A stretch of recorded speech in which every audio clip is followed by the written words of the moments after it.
মুমিন কখনো হেরে যায় না। মুমিনের হারাবার কিছু নাই। মুমিনের জীবনে যদি আনন্দ আসে, মুমিন শুকরিয়া করে, শুকরিয়া করলে সওয়াব আছে না নাই? আর মুমিনের জীবনে যদি দুঃখ আসে, মুমিন সবর করে, ধৈর্য ধরে, ধৈর্যেও সওয়াব আছে না নাই? তাহলে আমাদের সব দিক দিয়েই চলা।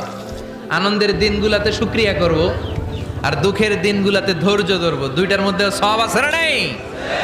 এজন্য বিশ্বনবী বললেন, আজাবান লি আমরিল মুমিন, মুমিনের বিষয়টা খুবই আশ্চর্যের। ফাইন আসাবাতহু সাররাউন শাকারা, মুমিন যদি আনন্দে থাকে সে শুকরিয়া করে, শুকরিয়া করলে লাভ আছে না নাই?